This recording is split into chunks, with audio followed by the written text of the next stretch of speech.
अस्सलाम वालेकुम। Scene Vista में मैं आपको खुशामदीद कहती हूँ।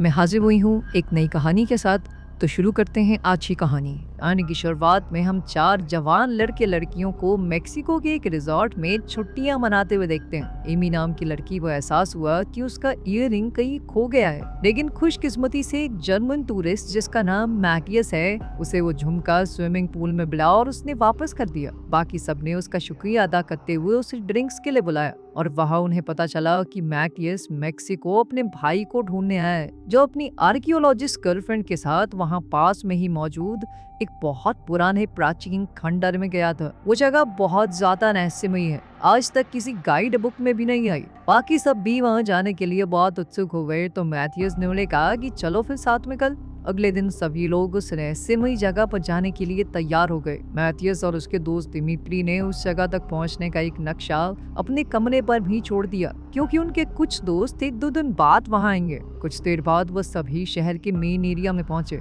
लेकिन जिन गाइड्स को उन्होंने हायर किया था वो आए ही नहीं, ऊपर से फोन भी नहीं उठाया। जिसके बाद उन्होंने सोचा कि अब तो टैक्सी में जाना पड़ेगा वहाँ पे। जब ड्राइवर ने मैप देखा तो उसने कहा कि मैं वहाँ नहीं लेके जाऊंगा तुम्हें। उसने कहा कि ये जगह बहुत खतरनाक है, लेकिन फिर जब ज्यादा पैसों की बात आई तो ड्राइवर ने कहा कि यहाँ से 2 किलोमीटर पहले छोड़ दूंगा, जंगल से खुद ही जाना पड़ेगा। कैब उन्हें जंगल के किनारे तक ले गई। वो लोग परेशान थे कि वापस कैसे जाएंगे, लेकिन शायद मैथियस के फोन पर सिग्नल आ रहे थे और उसने ड्राइवर का विजिटिंग कार्ड भी ले लिया। जंगल की झाड़ियों में अटकी हुई उन्हें मैथियस के भाई की जीप मिली, जिसके बाद ये पक्का हो गया कि वो यहाँ पर ही आया है। मैप को फॉलो करते हुए उन्होंने जंगल पार करना शुरू किया और रास्ते में एक तालाब के पास रुक गए। तभी उन्होंने देखा कि कुछ आदिवासी लोग उन्हें दूर से देख रहे हैं। उन्होंने कुछ बच्चों से बात करने की कोशिश भी की, लेकिन कोई रिएक्शन नहीं मिला। तभी अचानक मैथियस कुछ पत्ते और डंडियां हटाकर एक छुपा हुआ रास्ता दिखाता है। एमी को शक हुआ कि कुछ तो दिक्कत है यहाँ, रास्ते को छुपाया क्यों गया था, लेकिन जेफ ने कहा कि इन छोटी मोटी चीजों पर इतना ध्यान मत दो, और एमी को अपने साथ खींच कर आगे ले गया।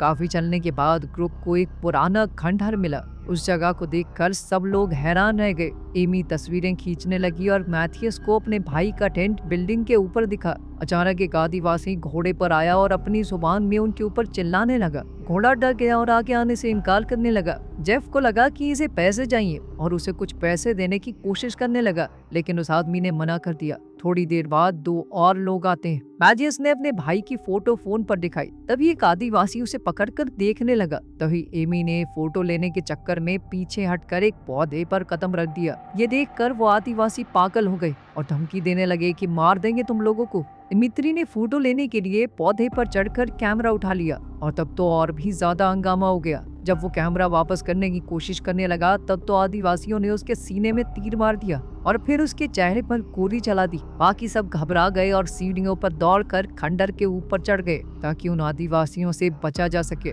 उन्हें और भी लोग आते हुए दिखाई दिए, जिन्होंने खंडर को हर तरफ से घेर लिया, लेकिन वो उनके पीछे ऊपर नहीं जाते। ऊपर पहुंचकर उन्हें वो जगह मिल गई जहां उसका भाई और उसकी गर्लफ्रेंड आए होंगे, लेकिन वहां एक भी इंसान नहीं था। किसी के फोन पर सिग्नल नहीं था और मैथियस का फोन अभी भी उन लोगों के पास था।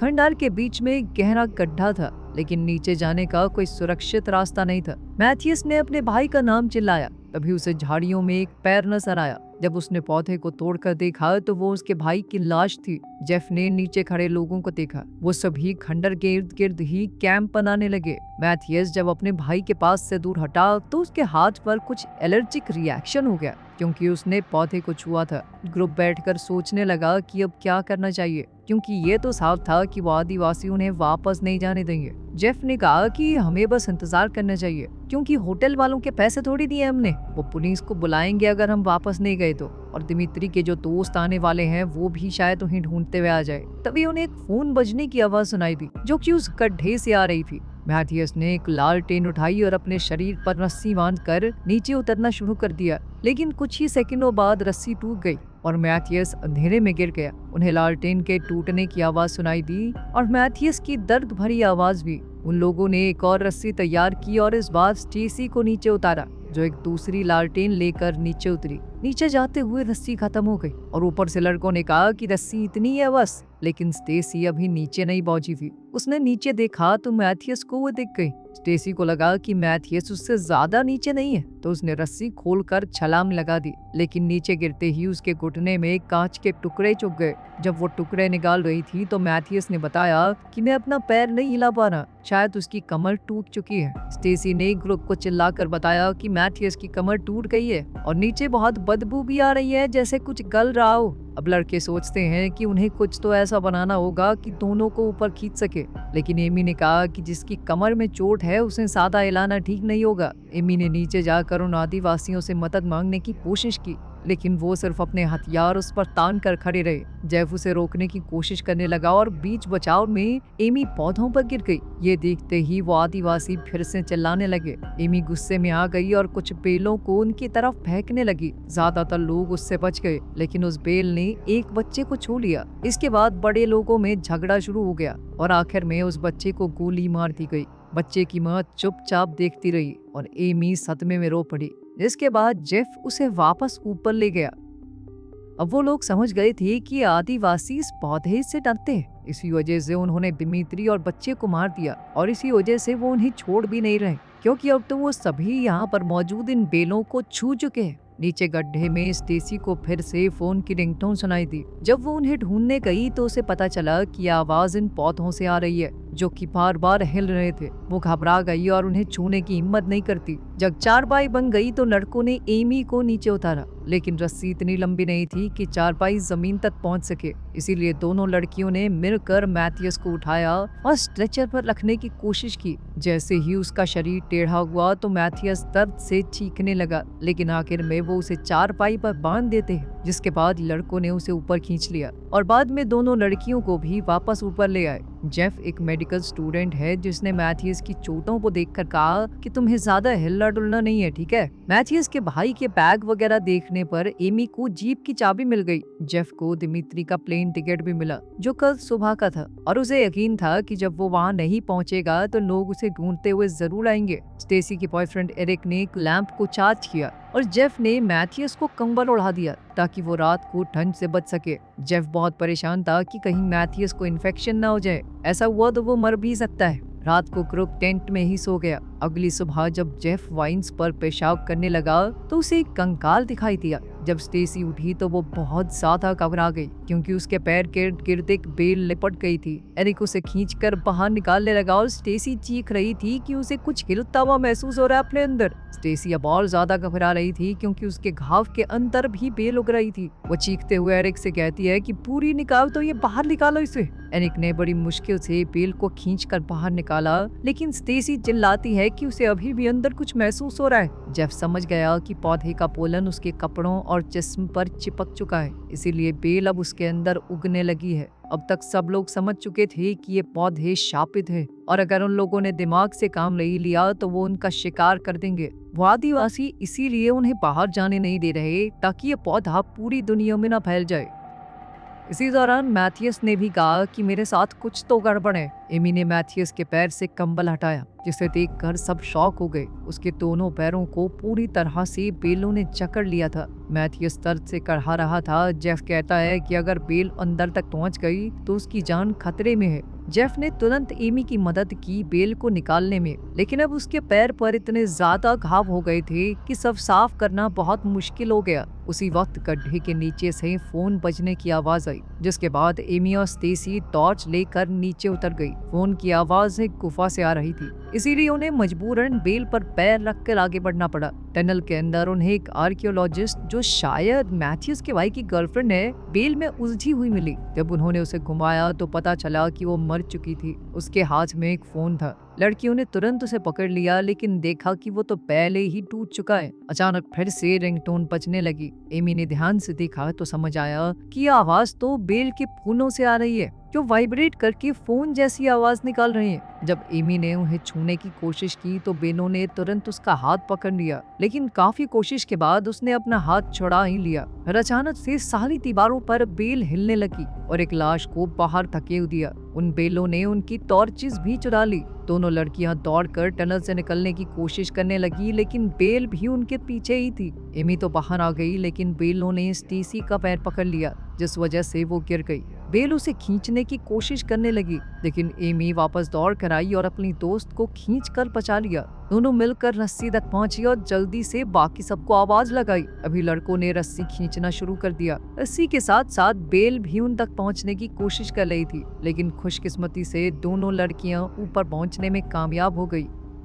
ऊपर आकर सभी लोग बैठकर डिस्कस करने लगे कि आखिर हुआ क्या और अब आगे क्या करना चाहिए। एरिक ने कहा कि हमें यहाँ से निकलकर मदद मांगनी होगी, लेकिन जेफ ने याद दिलाया कि वो नीचे खड़े हैं ना आदिवासी, गोली मार देंगे, समझा। जेफ ने कहा कि हम यूएस सिटीजन हैं, कोई ना कोई हमें बचाने जरूर आएगा, हमें सिर्फ तब तक यहाँ पर जिंदा रहना है। इसके बाद उन्होंने खाना और पानी निकाला। सभी लोगों ने सोच समझकर सिर्फ एक एक बुड़की खाई। जेफ ने थोड़ा पानी मैथ्यूस को भी दिया और देखा कि उसकी हालत बहुत खराब हो गई है। तब उसने सबको बताया कि देखो, अगर इसे बचाना है तो इसका पैर काटना होगा ताकि इन्फेक्शन उसके शरीर में न फैल जाए। सबके बीच में एक और झगड़ा हुआ, लेकिन मैथ्यूस ने खुद कहा कि काट दो इन्हें। जब लड़कियां टेंट में इंतजार कर रही थी तो जेफ ने मैथ्यूस को शराब पिलाई और उसके मुंह में एक बेल्ट डाल दी ताकि वो दर्द होने पर उसे काट सके। एरिक ने उसके पैर को पकड़कर दबाया और जेफ ने एक पत्थर गर्म करके उसकी टांग तोड़ दी और आखिरकार उसके पास जो था उससे सर्जरी कर दी। ये एक दिन में मेडिकल स्टूडेंट से सर्जन बना है, सबसे तेज डॉक्टर है ये। मैथ्यूस चीखने चिल्लाने लगा और एरिक को उसके ऊपर वाले जिस्म को दबाना पड़ा।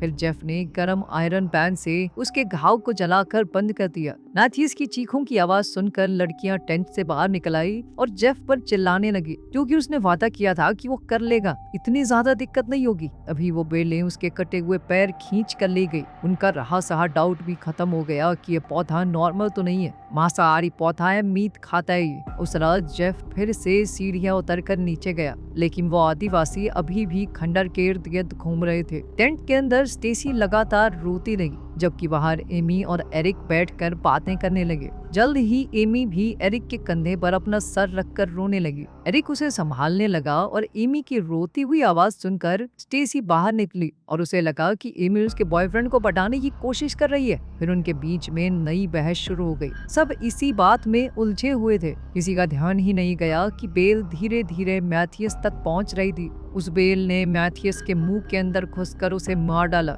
जब जेफ को ये पता चला तो वो बेल को खींचने की कोशिश करने लगा। तब तक बहुत देर हो चुकी थी और मैथ्यूस मारा गया। ये देखकर स्टेसी घबरा गई और उसने कहा कि ये बेल मेरे अंदर भी है, मुझे भी मारते ही। वो छुरी पकड़कर देखने लगी, ये कहीं मेरे अंदर बेल तो नहीं उग रही। लेकिन एरिक उसे रोक लेता है कि कहीं वो कुछ गलत ना कर बैठे। लेकिन स्टेसी ने गुस्से में चीख कर एरिक को दूर कर दिया। अचानक सबको आवाज सुनाई दी। बेल के फूल स्टेसी की आवाज को कॉपी कर रहे थे, उसकी बोली हुई लाइन को उसी की टोन में रिपीट कर रहे थे। अगली सुबह जेफ और एमी ने देखा कि वो आदिवासी खंडहर के इर्द गिर्द जमीन पर नमक डाल रहे होते ताकि बेल को उसी एरिया तक सीमित रखा जा सके। जेफ ने बताया कि ये पौधा बहुत पुराना है, क्योंकि आसपास कोई जानवर भी नहीं आता। उसी वक्त एरिक ने टेंट से बाहर आकर कहा कि स्टेसी के साथ कुछ दिक्कत है। जब उन्होंने उसे देखा तो समझ गए कि उसकी खाल के अंदर बेल हिल रही है और वो चाहती है कि उसे निकाल दिया जाए।